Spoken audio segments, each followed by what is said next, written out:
Does the scale read 100 newtons, 200 newtons, or 0? I've recently seen this basic physics problem showing up all over the place. Oh, there it is again. Here it was on X on January 18th when it racked up 6 million views. And it got another 4 million when it was reposted with the caption, "The physical illiteracy rates of this app need to be studied." Which leads one to believe that the internet's answers to this question were rife with the hog's wash. And this problem was posted earlier on Reddit, where it racked up over 1,000 comments and 14,000 upvotes. And thankfully, after seeing this problem all over the place, it didn't take long to track down its original incarnation as a think and discuss problem from Chapter 5 of Conceptual Physics by amateur boxer Paul Hewitt. Well, there certainly has been a lot of discussing going on, but what about thinking? Has there been any of that? 200? 0? Scales can't read? Do you know the right answer yet? Is a bunch of people getting this question wrong really physics illiteracy? Technically, I guess it is. This isn't advanced high-level physics here. Like I said, it's from Chapter 5 of a popular high school-level physics book that emphasizes building intuition and conceptual understanding over high-level mathematics. But let's not be dramatic. We all forget things, and our attention in class falters sometimes. I don't remember school teaching me about the binturong, but surely it must have, right? This problem was specifically meant to spark discussion among students learning physics. So it's no surprise that adults long removed from a physics class would have some conflicting answers. Let's explain this problem, and then for fun, we'll take a look at a couple of the other tricky think and discuss physics problems from this same section of that book. The object of our attention, of course, is the humble spring scale.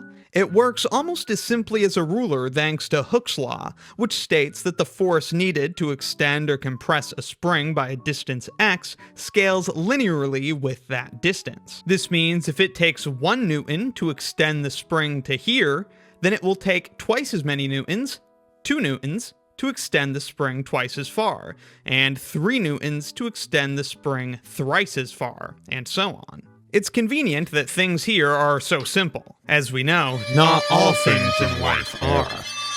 Regardless, the spring scale is a simple thing, giving a reading that reflects the force pulling on and hence extending the spring. Now, confident we understand how our spring scale works, key to this problem is Newton's second law. Originally stated in Latin in his Principia Mathematica, we state here in English. The acceleration of an object is directly proportional to the net force acting on the object. And the law continues, but this is the part that we need. If a spring scale is hung and a weight attached to it, why isn't the scale pulled down? Why does its velocity remain 0? Well, it's because it's not accelerating. Its acceleration is 0, which must be directly proportional to the net force acting on it, which means the net force must be 0. It may be that there is a 5 Newton weight pulling it down, but then also there is an equal force pulling it up, exerted by whatever the scale is hanging from. It could be a hook on the wall, or in this picture, force from a person who's manually holding up the scale. Despite the fact that the scale isn't moving, and so there is a net force of 0, we have no trouble understanding that the weight will be accurately shown on the spring scale as 5 newtons, reflecting the tension in the spring that's created once the hanging weight is attached. So now, to make the answer to this problem obvious, let's imagine that rather than having a weight hanging on the right, the spring scale was instead anchored to the wall. On the left, we still have the 100 Newton weight, which of course is pulling the spring scale in this leftward direction, thanks to the pulley, but still the scale isn't moving because the wall, or really the string attached to the wall, is exerting an opposite force to stabilize the scale. Hence, again, the net force is 0, so the scale is at rest. But still, because of the opposing forces, there's 100 newtons of tension being experienced by the spring, so this scale would read 100 newtons. And if this anchoring to the wall were removed, then there would be essentially no tension, and the scale would just be dragged off the table by the weight. Now, what if the 100 newtons of opposing force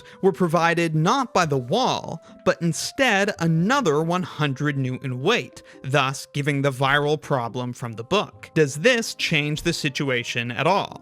Of course not. In terms of the forces, it's exactly the same. There are 100 newtons of opposing forces which keep the scale at rest, but give 100 newtons of tension to the spring. And so we would get a reading of 100 newtons, not the sum of the two weights, 200 newtons, and it's not like they cancel out because they're on opposite sides, giving 0 either. In fact, thinking about how this situation compares to if the scale were anchored to a wall is precisely the hint that's given in the original problem. As promised, here's another one of these think and discuss problems just for fun. A rocket becomes progressively easier to accelerate as it travels through space.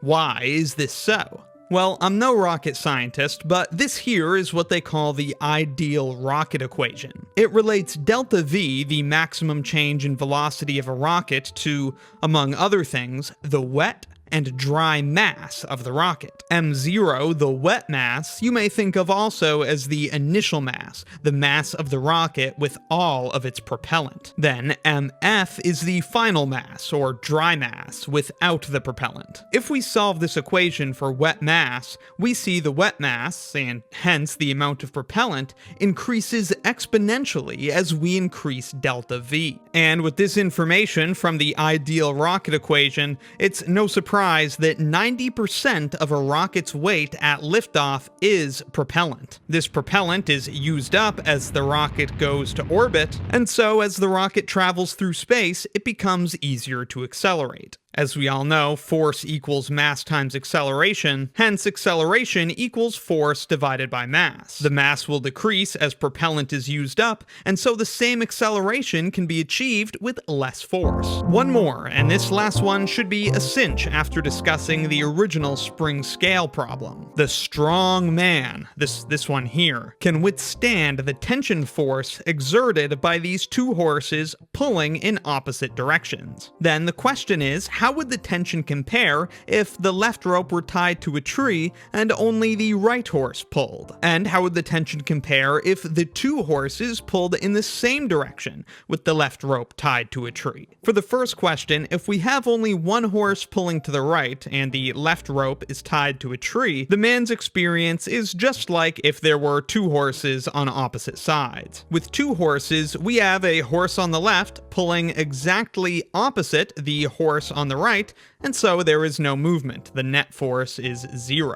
If we replace the left horse with a tree, well, the tree is firmly rooted in the ground, so it pulls the rope, which pulls the man, again, opposite the horse on the right. Again, there's no movement, and the situation, and hence the tension, is exactly the same in terms of the forces involved. I guess from the man's perspective, the first situation seems preferable, since this is just his horses getting out of control. The second situation seems more like capital punishment. If, on the other hand, the left rope remains tied to a tree, but now we bring that second horse around to also pull in the right direction, then again, the tree, firmly rooted in the ground still, pulls the rope, which pulls the man exactly opposite the force of what are now two horses pulling to the right. So with the tree on the left and the horse on the right, the tension was the same as the two-horse situation originally. But if we have the tree on the left and two horses on the right, the tension has now